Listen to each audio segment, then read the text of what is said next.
Lawful, which we all have been. Lawful people are now unemployed. Lawful people have now lost their lives through no fault of their own.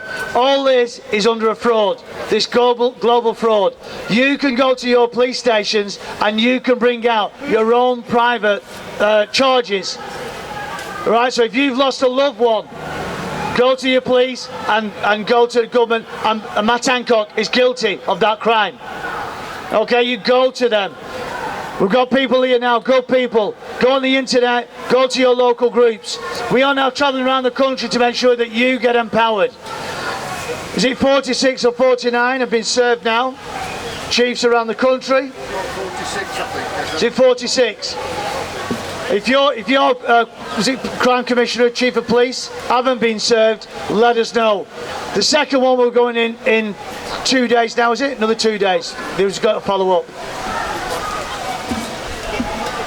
So in a second, we've got, do you want to come ready, Chris, now? You ready to come up? All right. This is Chris, who's walked all the way from Redcar. I'm going to come up the stage and let him up here.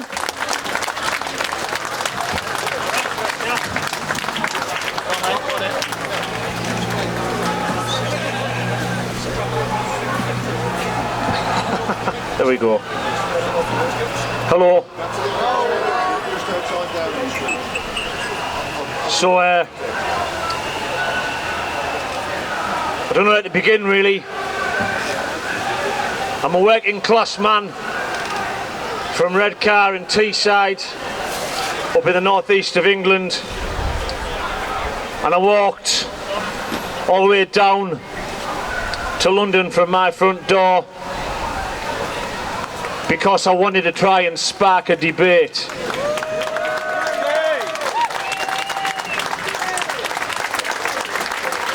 Unfortunately, the press wouldn't touch me with a barge pole, but in so doing, they played into our hands, because the very fact that they haven't backed a man with no agenda whatsoever shows that they actually have one. So, somebody said to me, why have you walked down to London? I said, well, it's obvious. I didn't fancy sitting on a train with a mask on for 4 hours. I've been a comedian and a poet for 32 years, and I've come here today, as I said, to try and spark a debate, and I've done that on behalf of my 6 grandchildren, who I love more than my life itself. I've also done it on behalf of my mate Christian Steele from Newcastle and his mum Isabel, who actually died from COVID-19 in April. She didn't die with it. She didn't die as a result of getting it, recovering and then getting knocked over by a car. She actually died from it, and it took her in 4 days. The thing that enthused me with that situation was that even though Christian's mum Isabel died from COVID-19, I did an interview with him on YouTube about 4 weeks ago, and Christian thinks that the virus is man-made. He thinks it's weaponised. He thinks it's being used as part of a broader agenda, and he also thinks that we should find a new way forward in order to get our lives back in track, because the lockdown measures are an absolute disgrace. So after interviewing Christian, I decided that I was going to write a poem, and I wrote a poem called Dear Mr. Johnson. And about 10 days ago, 12 days ago, after I'd written this poem, I decided that I was going to hand deliver it at Downing Street, hopefully to Boris Johnson, but if not, to my MP. And after walking 265 miles over 10 days, this is probably one of the proudest days of my life. Wow.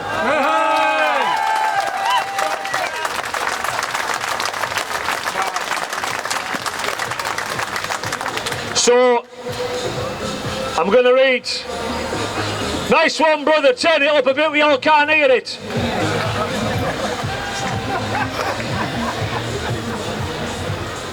So I'm going to read you the letter. I wrote the poem, and I also wrote Boris Johnson a letter. Hold on, where is he? Will you give my glasses a rub? I wrote this letter to Boris Johnson the other night. My feet were killing me, and I wrote this letter to him. Anything, Joe? Just give it a quick rub with your hands or anything, just so I can... Outside.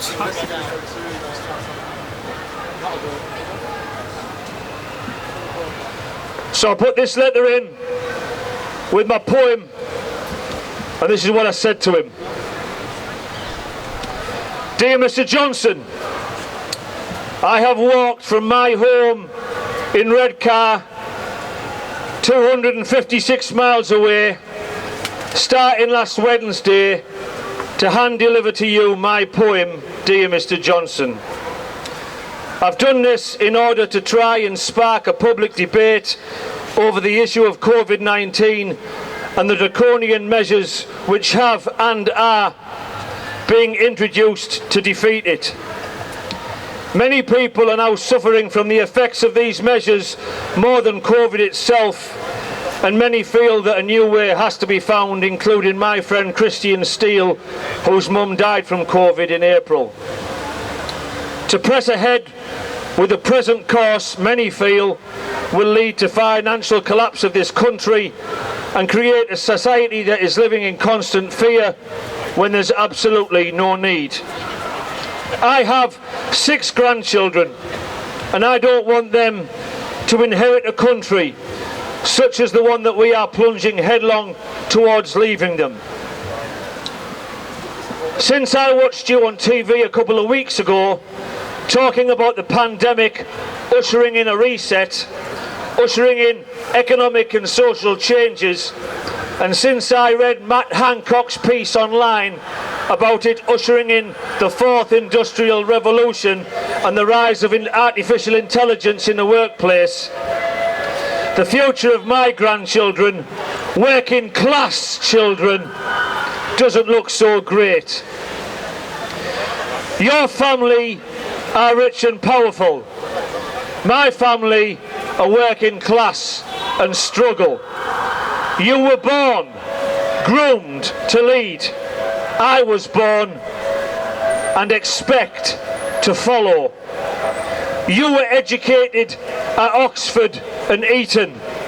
I was educated at Newcomen Junior School and Westfield Comprehensive. When you were paying £200 for a bottle of champagne in the Bullingdon Club, I was spending 20 quid for an entire night out in Redcar Working Men's Club, playing men only bingo with all the lads. Hey! We have nothing, and I mean absolutely nothing, in common, save one thing. We both have children, and I have grandchildren, and we both love our children very much. Your children and grandchildren will not be affected by the reset you speak of and this 4th industrial revolution, but mine will, as will millions of others. So I implore you, Mr. Johnson, to have a full public debate on the issue of COVID-19 and the far-reaching consequences of it.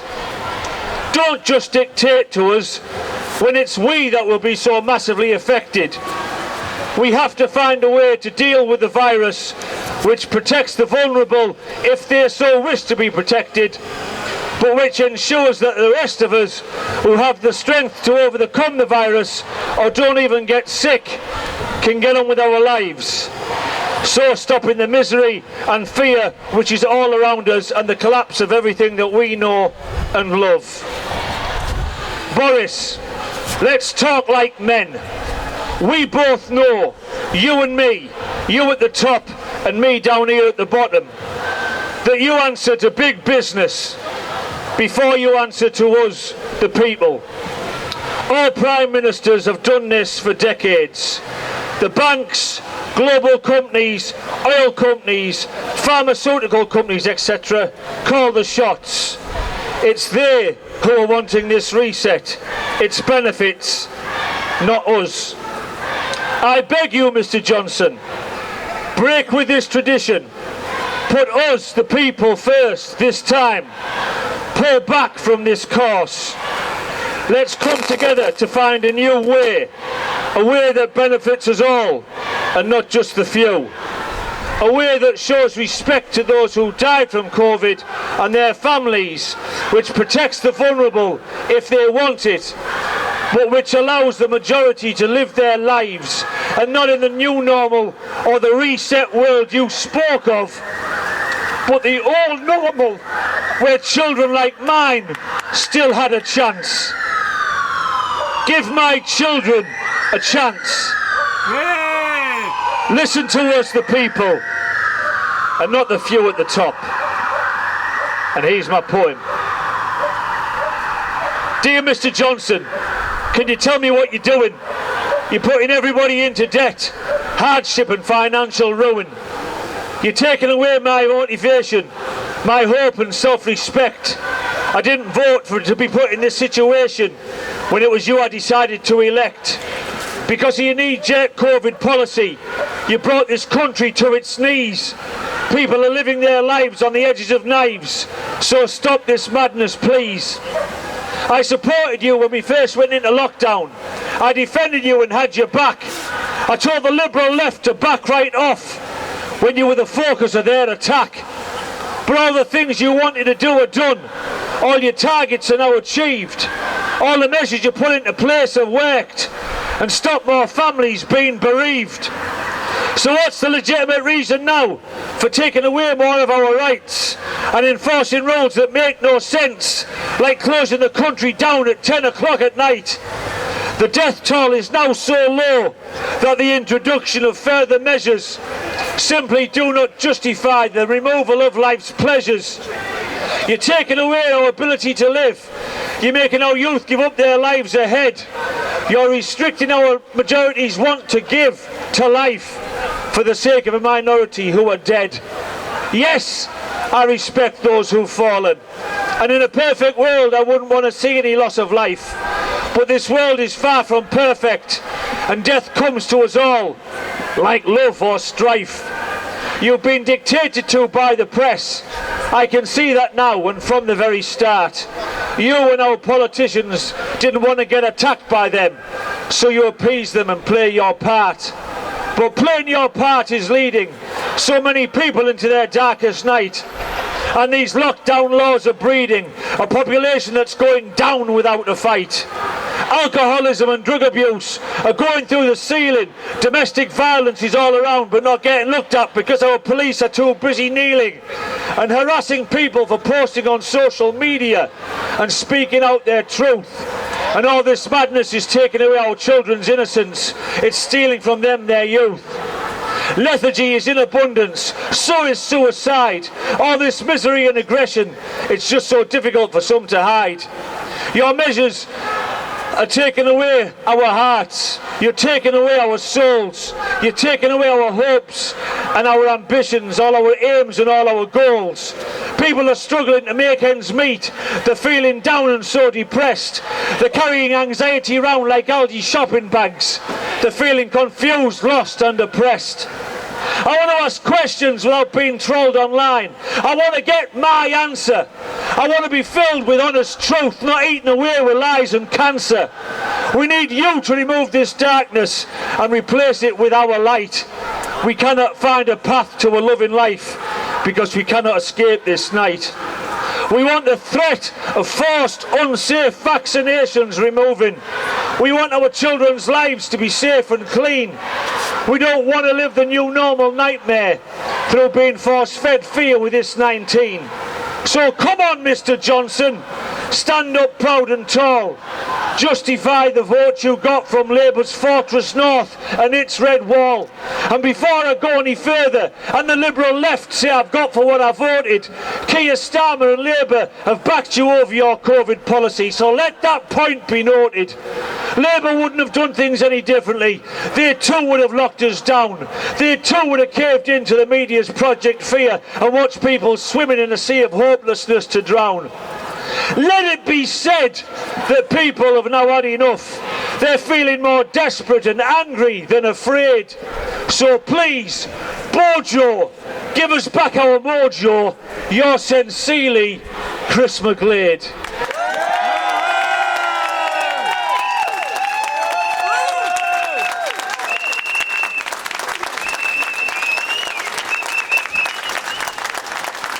I walked 260 miles to get that fucker off my chest.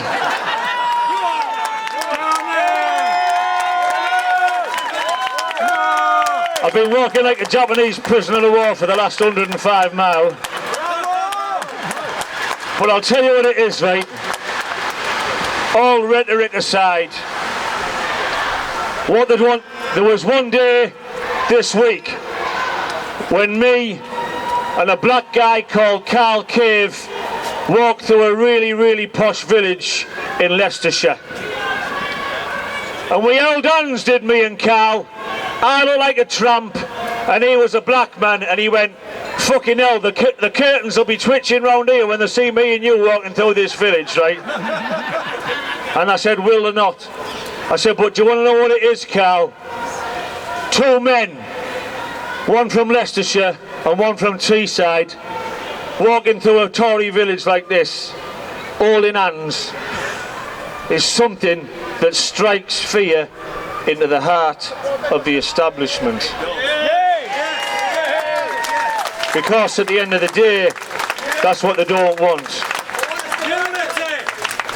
Working class people, I am working class and I'm proud to be working class. Working class people have been terribly divided in this country for decades, right? And that's their biggest weapon, right?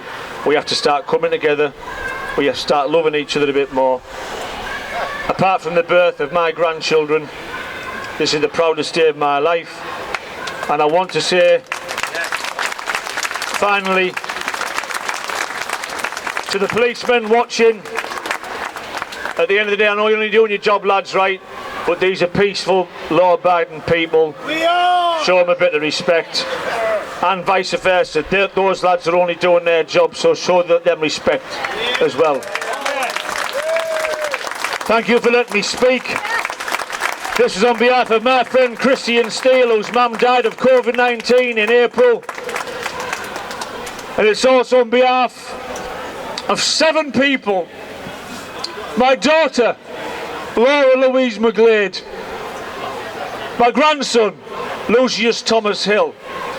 My granddaughter, Willow Rose Hill. My granddaughter, Matilda Jane Hill. My granddaughter, Eliza Woolley. My granddaughter, Esme Woolley. And my grandson, Miles Woolley. God bless you all. I did my best for you kids. Keep peace in your hearts. And never, ever, ever give up on the idea and the belief of democracy in this country and in this world. Thank you very much.